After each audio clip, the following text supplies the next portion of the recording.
the bell icon on YouTube and don't miss another update.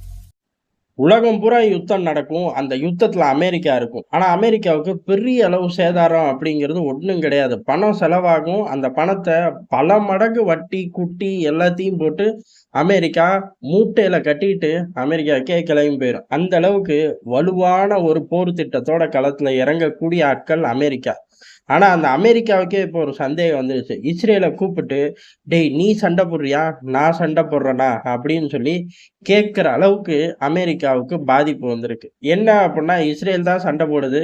இஸ்ரேலுக்கு பின்னாடி இருந்து America மஞ்ச குளிக்கும். மத்திய கிழக்கு முழுவதையும் ஆட்டி படைக்க இஸ்ரேல் பின்னாடி எப்பயும் அமெரிக்கா இருக்கும். இது ஊரறிஞ்ச ஒரு உண்மைதான். அப்படி எப்பயும் இருக்கும்போது இல்லாத அளவு பாதிப்பு இப்ப எனக்கு இருக்கே அப்படிங்கிறது தான் அமெரிக்காவோட வருத்தம். அதனாலதான் இஸ்ரேலை கூப்பிட்டும் கேட்குறாங்க, நீ சண்டை போடுறியா நான் சண்டை போடுறேன்னானே தெரியல. அவ்வளவு பாதிப்பு எனக்கு இருக்கு. உள்நாட்டு அரசியலும் ஏகதேசமா இதை சுத்தியே அடிக்குது. ஆனா ஒரு பேச்சுவார்த்தைக்கு போ அப்படின்னா மாட்டேங்கிற. போற எப்ப முடிப்ப அப்படின்னு கேட்டா அதுக்கும் ஒழுங்கான ஒரு டேட்டு கிடையாது. போர் திட்டத்தை குடு அப்படின்னு சொல்லி 2 வார காலங்கள் ஆகுது. இன்னமும் ஒரு முழுமையான போர் திட்டம் அப்படிங்கிறது அமெரிக்கா கிட்ட இஸ்ரேல் கொடுக்கவே இல்லை. இருந்தா தானே பாவத்தை கொடுக்கறக்கு. இவ்வளவு தூரம் அமெரிக்கா போய் உளர்றதுக்கு காரணம் என்ன? முக்கியமான விஷயம்தான். பாதிப்பு இல்லை அப்படின்னு சொன்னாலும், களத்துல ஈரான் ஆதரவு பெற்ற இயக்கங்கள் தாக்குறது நல்லாவே பாதிப்பை கொடுக்குது. அக்டோபர் 7க்கு அப்புறம் இஸ்ரேல் காசாக்குள்ள நடத்துற தாக்குதலை பெரிய அளவுல உலகம் முழுக்க ஃபிளாஷ் ஆச்சு. அதுக்கடுத்து செங்கடல்ல நடக்கக்கூடிய தாக்குதல் பெரிய அளவுல ஃபிளாஷ் ஆச்சு. நடுவுல அமெரிக்காவோட முக்கியமான இடங்கள்ல உள்ள, குறிப்பா ஈராக், சிரியா போன்ற பகுதிகள்ல உள்ள இராணுவ முகாம்களும் ரவுண்ட் த கிளாக் தாக்குதலுக்கு தான் உள்ளாகுது. யாரும் அதை பத்தி கவலைப்படல. காரணம் முகாம்பா, நீ அடுத்த நாட்டுல போய் இருக்க, நீயே காப்பாத்திக்க அப்படின்ட்டு யாரும் பெருசா தலையிடல. இது பெருசா ஃபிளாஷ் ஆகிறத பத்தி அமெரிக்காவும் கண்டுக்கல. ஆனா அங்க தாக்குதல் நடக்குது. எவ்வளவு தாக்குதல் அப்படிங்கிறதா இப்ப அமெரிக்கால அதுவே பெரிய ஒரு புயலையும் கிளப்பி விட்டுருச்சு. காரணம், அக்டோபர் 7க்கு அப்புறம் இன்னைக்கு வரையும் சுமார் 140 தடவை தாக்கியிருக்காங்க அமெரிக்காவோட படைத்தளத்தை.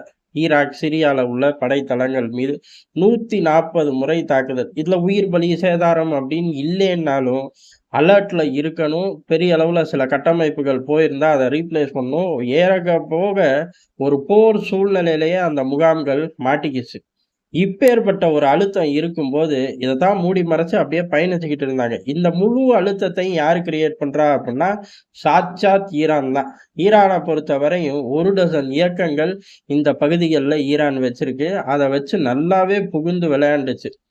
இதையும் அமெரிக்கா பெருசா எடுத்துக்கல. தாக்குதல்னா ஒரு பேஸ் வேற ஒரு நாட்டுல இருந்தா தாக்குதல் வரத்தான் செய்யும். அதை எதிர்க்கிறதுக்கு தான் நாங்க தயார் நிலையில இருக்கோம் அப்படின்னு சவால் விட்டு தான் இந்த 140 தாக்குதலுக்கும் பதில் தாக்குதல், அதே மாதிரி இடைமறிக்கிறது எல்லாம் பக்காவா ஓடிக்கிட்டு இருந்துச்சு. அதனாலதான் பெருசா உள்ளூர்லயும் இந்த விஷயம் புயலை கிளப்பாம இருந்துச்சு. காரணம், அமெரிக்கர்கள் தோத்து போறார்கள் அப்படின்னா அமெரிக்கர்கள் விரும்ப மாட்டாங்க. எந்த நாட்டு பிரஜையும் விரும்ப மாட்டார்கள். அதே மாதிரிதான் அங்கேயும். வெட்டி வேலை பார்க்காத, அமெரிக்கர்களை கூட்டிட்டு வா அப்படின்னு சொல்லி அரசியல் அங்க கிளம்பிரும். ஆனா இந்த 140 தாக்குதல் பாதிப்பு இல்லைங்கிறனால அவனுங்க பாட்டு ஒரு வீர நட போட்டு தான் போனாங்க. இப்ப அவர்களோட கண்காணிப்பு விமானம் மாட்டிக்கிச்சு. கண்காணிப்பு விமானம் அப்படின்னு ஃபர்ஸ்ட் ஃபிளாஷ் ஆச்சு. அப்புறமா தாக்குதல் விமானம் அப்படின்னு ஃபிளாஷ் ஆச்சு. அப்புறமா MQ-9 ட்ரோன் தான் மாட்டி இருக்கு அப்படிங்கிறதா. மாட்டி இருக்குன்னா இவர்கள் கையில மாட்டல, தாக்குதலுக்கு போயிருக்கு. அதை எப்படியோ சுட்டு வீழ்த்திட்டாங்க ஈரான் ஆதரவு பெற்ற இயக்கங்கள். இதுதான் இப்ப பெரிய சர்ச்சையா வெடிச்சிருச்சு. காரணம், அந்த ஆளில்லா விமானம் பல கோடி மதிப்பு. அதே மாதிரி அமெரிக்க கிரீடட்ல அதுவும் ஒரு வைரக்கல் தான். அதோட வர்த்தக சந்தை அப்படிங்கிறது பெரிய ஒரு சந்தை. அதுக்கு அடுத்து பல படிகள் கீழே தான் துருக்கியோட ஆளில்லா விமானம், மற்ற நாடுகளோட ஆளில்லா விமானம் எல்லாமே இருக்கு. அப்படிப்பட்ட ஒரு முக்கியமான ஆளில்லா விமானம் வீழ்த்தப்பட்டது அமெரிக்காவுக்கு அதிர்ச்சி, கோபமும் கூட. அது என்னடா இந்த MQ-9 மட்டும் ஈரான் கிட்ட அடிக்கடி மாட்டிக்குது அப்படிங்கிறதான். ட்ரம்ப் காலகட்டத்திலே ஒரு விமானம் மாட்டிக்கிச்சு. இப்ப இது 2வது விமானம் ஈரான் கைகளுக்குள்ள, அதாவது ஈரானால தாக்கப்படக்கூடிய விஷயம். ஈராக்குள்ள நல்ல வேளை விமானம் தீவிரவாதிகள் கையில போல அப்படின்னு அமெரிக்காவுக்கு ஒரு சந்தோஷம். ஈராக் படைகள் தான் அதை கைப்பற்றி இருக்கு.